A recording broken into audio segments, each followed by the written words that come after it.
If the current situation in the Middle East and the behavior of global powers are observed deeply, this reality clearly comes to light that the effects of this tension do not remain limited to the battlefield only, but they shake economies, close the doors of employment, and place the younger generation before an uncertain future. Therefore, in this type of global crisis situation, I want to give the younger generation 10 best pieces of advice. By paying attention to them, they will gain such benefits that they have never seen in the past. This question is fundamental. Why should the younger generation act upon this advice? Because every crisis in history actually works like a filter. The one who is prepared achieves progress, and the one who remains heedless falls behind. If you learn a skill today, tomorrow the wave of unemployment will not be able to sweep you away. If you adopt financial discipline, inflation will not be able to break you. If you are mentally and physically strong, the atmosphere of fear will not dominate your decisions. And if you control time, circumstances will not control you. Young people will have to see and understand that the world is changing rapidly, the balance of power is shifting, economies are shrinking and also taking new forms. In such a situation, this advice is not merely words, but a strategy of survival and superiority. The generation that adopts these principles will not only survive the crisis, but will play a leadership role in the new world that emerges after this very crisis. In such circumstances, my first advice is that do not rely only on a degree, but learn a marketable skill.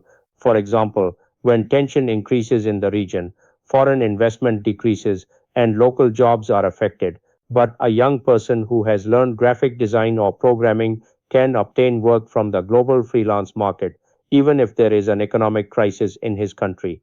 My second advice is that do not depend on only one source of income.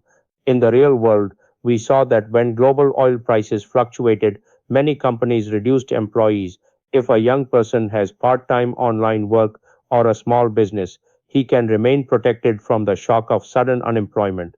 My third advice is to make financial discipline your habit.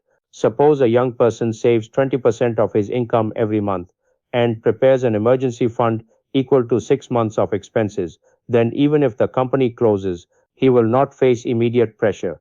In recent global crises, those people remained relatively calm who had savings. My fourth advice is to develop the ability to turn crisis into opportunity. For example, when cyber attacks increased, the demand for cybersecurity experts also increased. In a period when factories were closing, new positions were being created in the field of digital security. A perceptive young person prepares himself in that direction. My fifth advice is regarding mental health. Do not keep yourself continuously exposed to negative news. We saw that in wartime conditions, rumors on social media increase mental stress.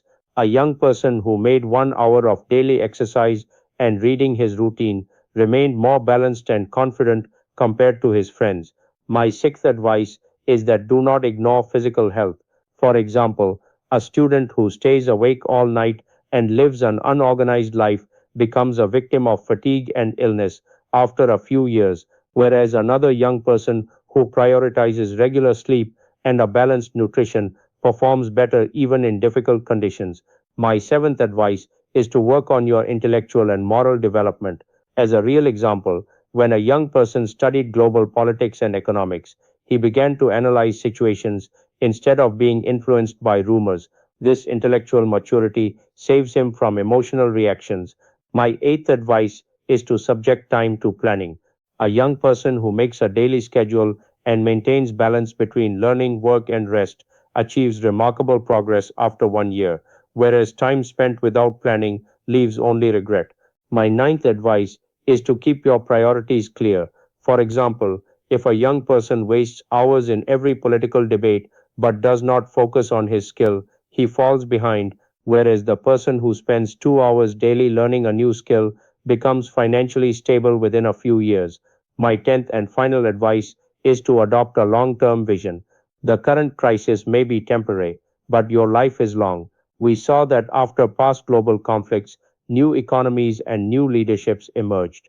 Those young people who set 5 and 10 year goals succeeded despite temporary chaos.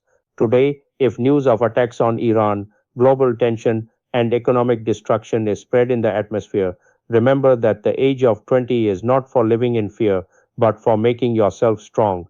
Circumstances keep changing, but the young person who understands the value of skill, health, and time secures his place in the new world that emerges after every crisis.